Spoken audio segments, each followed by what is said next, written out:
doivent faire leur chambre, comme la chambre des députés. Moi, je suis l'aide député des étrangers de Luxembourg. Je représente la communauté allemande. J'ai été élu pour 5 ans.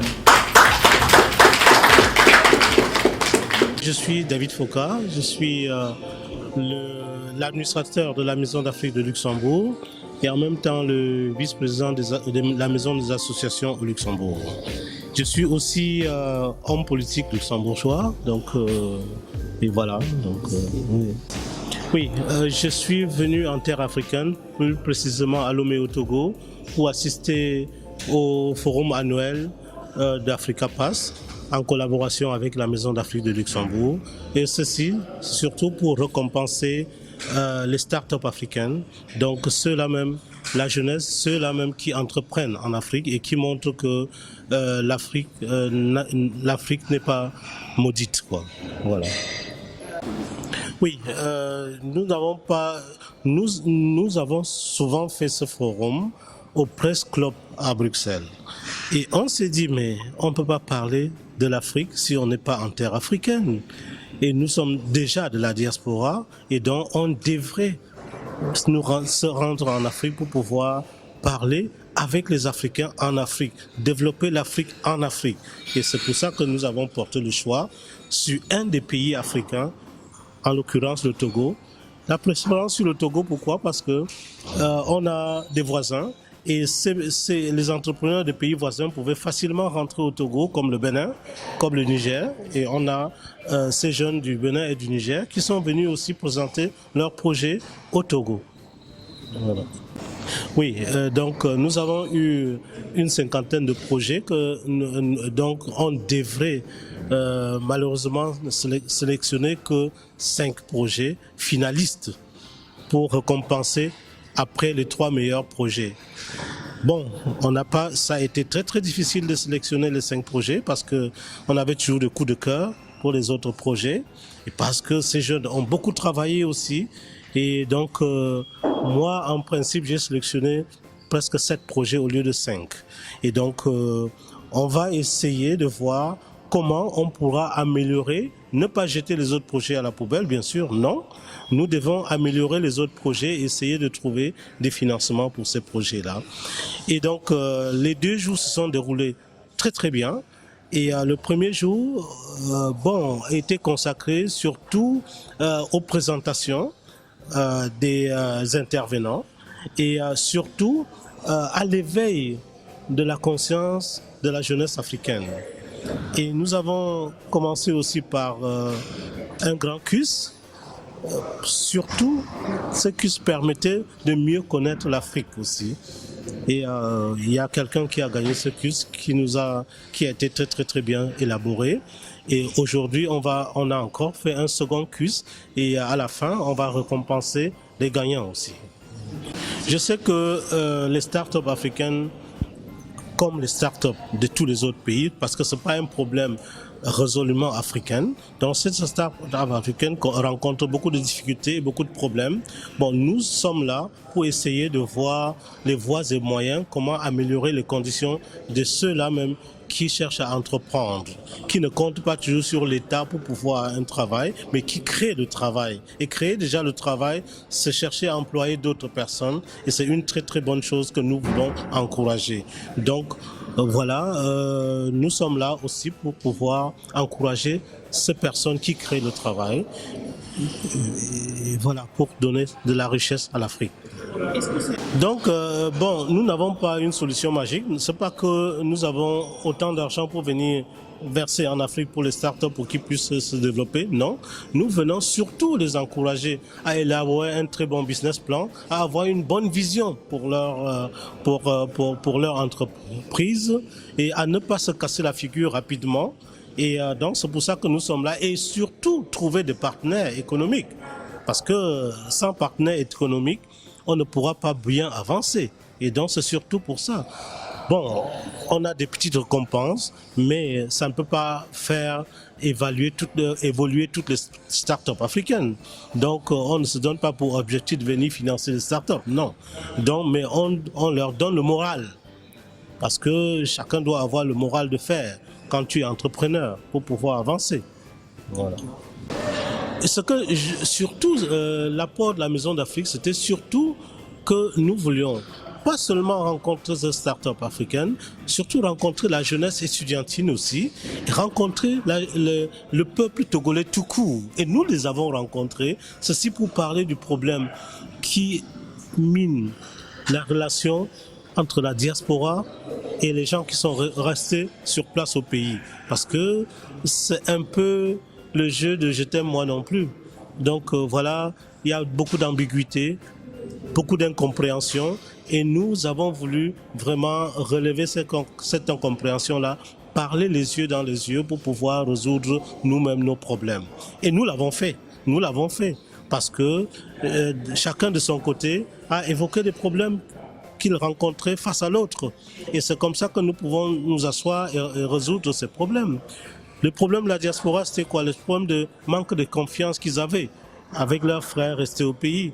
Et le problème de ces personnes de rester au pays, c'était quoi? C'était que ces diasporas, quand ils arrivent, ils sont trop arrogants. Alors, donc, le travail ne pouvait pas s'effectuer bien. Et donc, voilà, on est sur le chemin de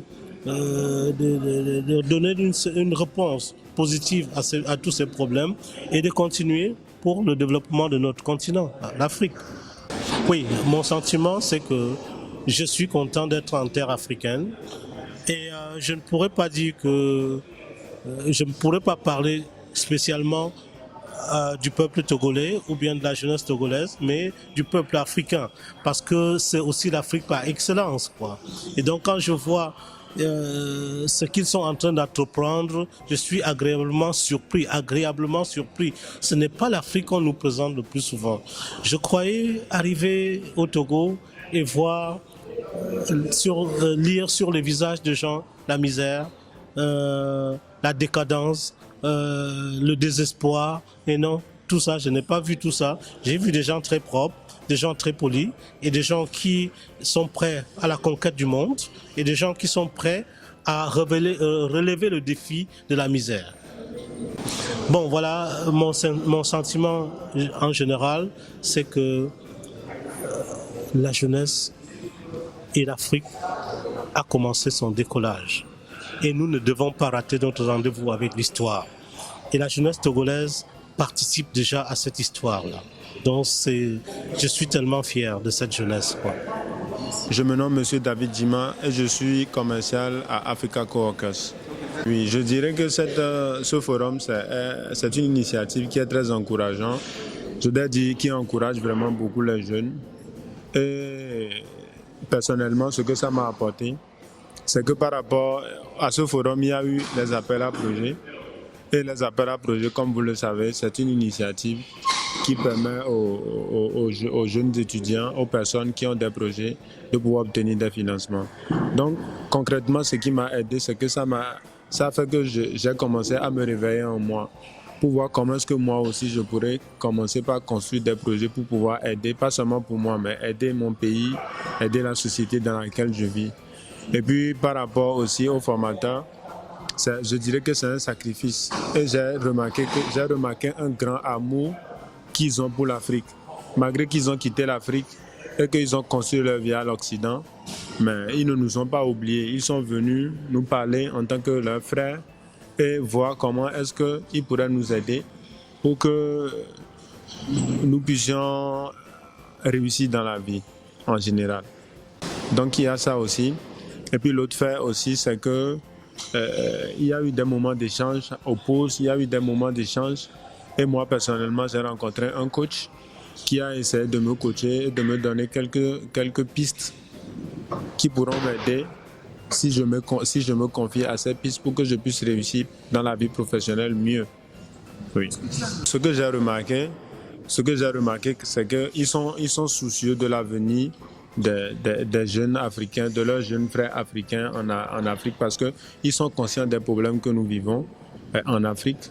Et l'une de leurs missions que j'ai remarqué, c'est de nous aider à nous intéresser encore un peu plus à l'Afrique et voir maintenant comment ce n'est pas toujours de chercher à vouloir quitter l'Afrique. Même nous déjà, comment est-ce que nous, avec le peu de choses qu'on a, comment est-ce qu'on peut développer l'Afrique, bien sûr avec leur contribution, ouais. Parce qu'ils ont promis de ne pas nous laisser seuls, ils vont investir dans nos projets, c'est des relations, et ils ont même promis que bientôt, ils reviendront et ça se ferait dans une grande salle où nous inviterons encore d'autres de nos étudiants qui viendront participer pour qu'ils puissent voir dans l'ensemble comment est-ce que les choses évoluent dans le domaine de leur étude et comment s'en sortir dans la vie professionnelle. Ce qui est très intéressant, c'est qu'avec eux, il faut que, comme tout naturellement, avant qu'un projet ne soit soutenu, il faut que le projet soit vraiment intéressant. Donc il faut d'abord que le contexte du projet soit un contexte qui est d'actualité. Et maintenant, il faut que le fond du projet soit vraiment très intéressant. Et aussi, c'est que quand c'est intéressant, ils voient comment, si c'est intéressant, mais si ce n'est pas assez détaillé, ils voient comment eux peuvent aider pour suivre l'étudiant jusqu'à ce que le projet soit bien fait. Et maintenant, quand c'est déjà bien fait, eux, à leur niveau, ils essaient d'aider avec de l'argent. Et je dirais qu'il y a eu aussi des concours qui ont été faits, des concours sur des questions sur l'Afrique. Ça nous permet de pouvoir connaître notre histoire en Afrique par rapport, par exemple, je vais dire, il y a le mur du Bénin qui a été construit et qui est au Nigeria et les Britanniques sont venus et ils ont ravagé et tout et ils sont en train de construire là-bas. Bon, je dirais que si je n'avais pas participé à ce forum, je n'aurais pas su ces choses. Donc, en fait, ce sont des concours qui, enfin, ils remettent des prix, des cadeaux. Il y a certains qui ont reçu des livres, certains qui ont reçu des agendas avec un peu d'argent. Donc, je dirais que c'est une bonne initiative. Je suis très content. Je suis très content pour cette initiative et je veux aussi que j'aurais souhaité que mes autres amis étudiants qui ont été à l'école avec moi aussi participent à cet événement parce que c'est quelque chose qui ouvre les idées. C'est quelque chose c'est une initiative qui permet de faire mieux, d'exceller, d'avancer, d'évoluer. Donc c'est en ce sens. Je suis mademoiselle Bozobendo Sylvestre Alassi, étudiante en master de administration générale et organisatrice événementielle. Je suis venue à ce forum Afrique Passe d'abord pour discuter avec la diaspora, pour voir ce que c'est que la diaspora, comprendre comment marche la diaspora, parce que là, nous sommes là, on se dit toujours diaspora, mais on ne sait pas comment traiter avec la diaspora et quels sont nos avantages et les inconvénients d'avoir à traiter avec cette diaspora. De cette formation, vraiment, ce que j'ai beaucoup appris. Il y a plein d'informations que je me dis en tant qu'Africaine que je ne connaissais pas du tout. Par exemple, savoir que la muraille de Chine tire ses origines de la construction de la muraille de l'Afrique qui est au niveau du Nigeria et qui est 4 fois plus grand que la muraille de Chine. Voir que des Africains se lèvent aujourd'hui pour rebâtir la nation, pour apporter leur expertise et faire évoluer l'Afrique, c'est vraiment énorme. Et de cette formation, les formateurs, par exemple, Monsieur David et Virgile, ils ne viennent pas que pour nous dire nous sommes ci, nous sommes ça, mais ils apportent des solutions et ils veulent aussi qu'avec ces solutions, nous puissions travailler en connivence, que nous interagissions pour trouver des solutions efficaces pour développer l'Afrique. C'est ça pour moi, des leaders qu'il faut suivre, parce que ce sont des leaders qui proposent, mais qui ne viennent pas vous les imposer, mais ils vous les proposent et veulent que vous travaillez ensemble. Et j'ai beaucoup aimé. Je peux dire qu'ils m'ont tout apporté. D'abord, je suis candidate pour les élections locales et j'ai appris beaucoup qu'un dirigeant n'est pas seulement cette personne-là qui est là pour imposer. Un dirigeant, c'est cette personne aussi qui essaie à un moment donné d'être humble.